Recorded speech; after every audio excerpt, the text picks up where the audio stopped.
we're scaling at a pace we haven't, and we're super excited because we're bringing the best of Chicago street food to everybody who wants it across America.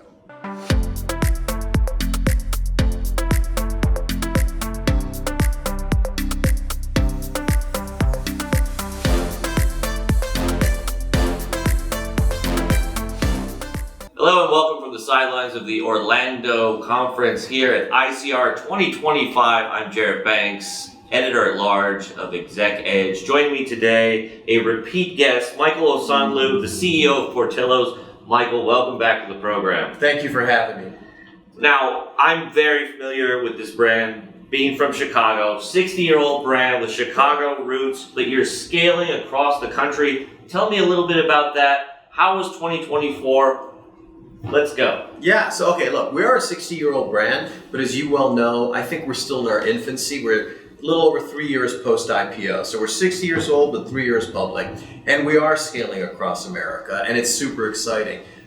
We opened our 10th restaurant in the great state of Texas just this past fourth quarter. So we're scaling at a pace we haven't, and we're super excited because we're bringing the best of Chicago street food to everybody who wants it across America. All right, great. Now, I just enjoyed some of that food last night. How do you think about expansion in markets where people are maybe less familiar with the brand? That's a great question. One of the themes for us is, first let me tell you how we pick the market. So we pick markets where there is macroeconomic advantage to us. So I think population growth, development growth, high discretionary income, people who just like to eat out a lot. And so that's why we're so deep into states like Texas, Florida, Arizona. We're expanding into Georgia. We're expanding into Colorado and Las Vegas. But you're right in that an Italian beef sandwich, which to Chicagoans is, everyday comfort food, is a little bit of a foreign thing to the Sun Belt states. The best thing that we can do is get them to try it the first time. Right? There's nothing better that you can do in our industry than put delicious, craveable food in someone's mouth. And so that's our strategy. When we open, we do a lot of field marketing activities to get people to try. That beef bus, I know you saw it last night and had some food. We send that to all of our new markets to sort of prime the pump and get people excited. Now, I know you're serving up Chicago classics, but you've also started something called the Restaurant of the Future in the fourth quarter. Tell us about that. It's one of the most exciting initiatives. When I first got to Portillo's, we were building an 11,000 square foot restaurant with a 105-foot kitchen line. Anybody who knows my industry is rolling their eyes and terrified by that. We've gotten it down to what we call the Restaurant of the Future, which is 6,200 square feet and down to a 47-foot kitchen line. Now, it's still as productive as those big monstrosities, except it's way more economically efficient. It feels better because you go into a restaurant, you want it to feel comfortable, not cavernous. And so I'm super excited. We opened the first two of those in Texas, one in Willowbrook, which is a suburb of Houston, the other one in Grapevine, which is a suburb of Dallas. Thrilled. They're working amazingly well. It's a win for our guests. My team members like working in there, and my investors are going to love it for sure. And by the way, that's the format that we're building all in 25. Makes a lot of sense. Now, I tried the ordering kiosk last night. Yeah. Super quick. Yeah. This is something new for you guys. Shortly after appointing your first CIO, how's that going? Awesome. Love the kiosks. We, I don't know if it's a good thing to say, but we're not technology pioneers, right? We wait till the technology's been proven, it works really well, and then we fast deploy. So we started with kiosks, testing them literally in the third quarter, got them all rolled out by the beginning of the fourth quarter. Super happy with that. We've seen great early adoption. 25% of the guests are using it.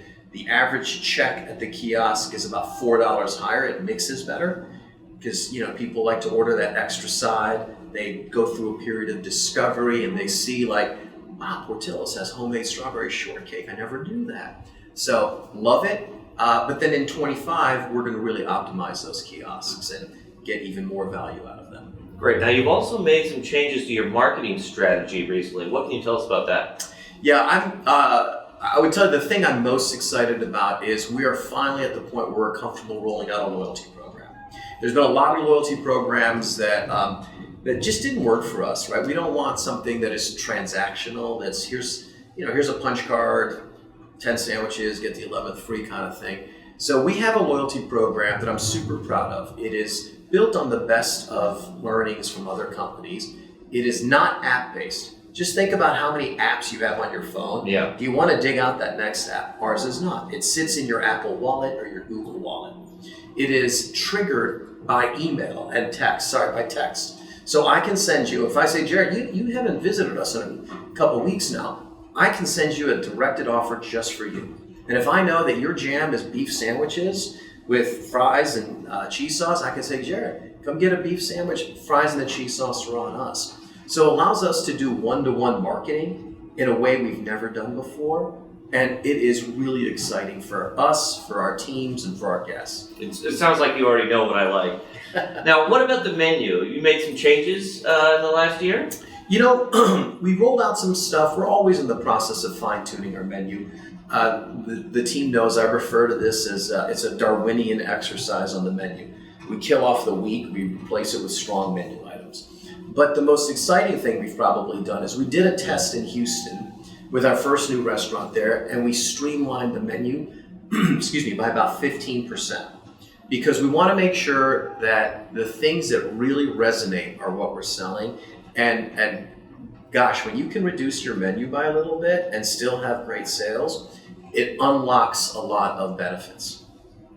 What are some of the biggest opportunities for the business in the years ahead? This year, I'll tell you that we are committed to growing traffic.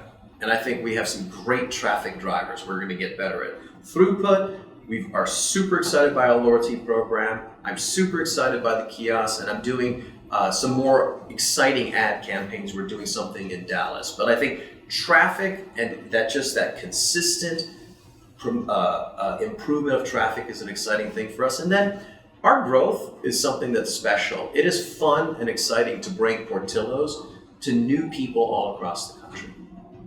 Well, amen to that. This has been Michael Osanloo, the CEO of Portillo's, which is listed on NASDAQ under PTLO. I'm Jarrett Banks, signing off from Orlando.